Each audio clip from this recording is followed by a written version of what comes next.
their security. Our conversations with Ganoff was repeated with Levin.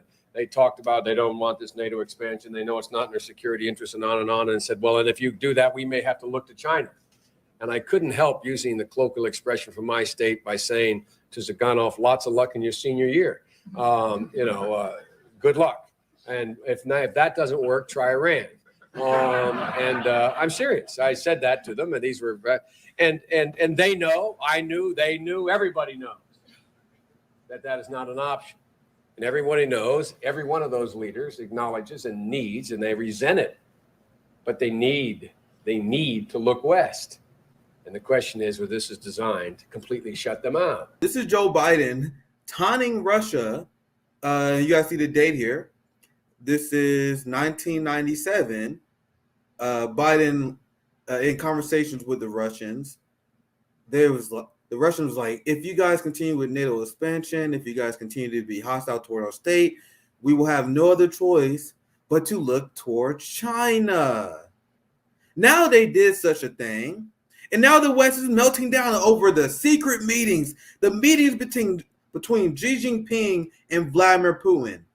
You have liberals now, they're saying stuff like, I cannot believe that Xi Jinping refused to condemn Vladimir Putin and Russia over their invasion of Ukraine. But this is the president of the United States, the current president, essentially saying, I dare you guys. In the 90s, I dare you guys to try to form this relationship with China. You guys want to hear it again? Let's repeat it with Levin. They talked about they don't want this NATO expansion. They know it's not in their security interest and on, and said, well, and if you do that, we may have to look to China.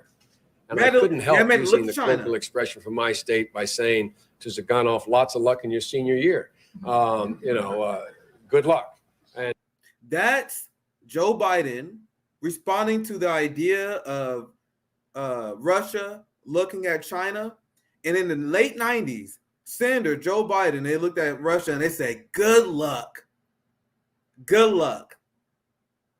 Now, almost 30 years later, we have the rise of BRICS, where China and Russia are leading the alternative to United States dominance. And people are melting down now. Oh my God, can't believe this is happening. There should be way more anger amongst the professional managerial class when it comes to Joe Biden. What I mean by that? Me personally, as people who lived in poverty, people who do not benefit from U.S. imperialism, people who do not benefit from the police state, I am seeing the developments between the United States and China and Russia, and this shit is hilarious to me. Because now the rest of the country may be in a position where they had to feel was like to be a Black American, to be in poverty, where Americans don't have the same standard of living because of the fall of the petrodollar. So yes, America may hurt as a whole because of the fall of the United States, but our community didn't benefit from it anyway. And the reason why I say the professional managerial class should be mad, because the fall of the United States standing in the world is directly the result of the incompetence of this gentleman we're looking at right here. Because of Joe Biden, Mitch McConnell, George W. Bush, Nancy Pelosi, Chuck Schumer, Barack Obama, Donald Trump, Mike Pompeo. When is there a reckoning on their job performance? And I'm not even talking about from my point of view, because I will argue that their job is to represent the people, represent the United States, and that should be their primary focus. But according to Western chauvinists, PMCs, they should be upset because people like Joe Biden, Barack Obama, Hillary Clinton, the ruling class that we had in this generation, I'm talking about my lifetime, their foreign policy is directly responsible for destroying the United States as the single global nuclear power, the single superpower in the world. They destroyed it. That's because of Joe Biden. That's because of Nancy Pelosi. That's because of George W. Bush and the Republicans in charge as well. They have foreign policy moves that directly led to the loss of United States power. And this is what happened to empires all the time near the end. Near the end, you have meritocracy essentially flies out the window. And it becomes a cesspool of corruption. And pretty much all about context and who you know. So people like Joe Biden, people like Nancy Pelosi, they rise to the top.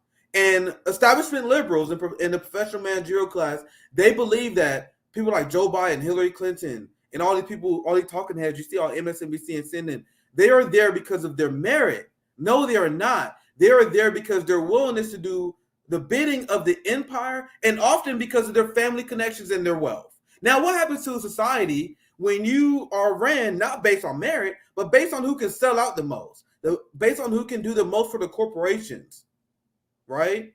You had Joe Biden, who was a senator of the credit card companies, a big shield, big pharma, supporting every single war. That is why he was president. And even before he was president, he was a decades-long senator. Do you guys think Joe Biden's just that smart?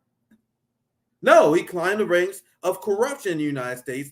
And these incompetent, corrupt leaders is why our cities are falling apart. That's why the United States is falling behind of China. And I covered this on at Nick and Night last week. You had Russia, and it's according to the IMF, that is set to surpass the United States economy in 2 years. This is the result of the lack of a meritocracy.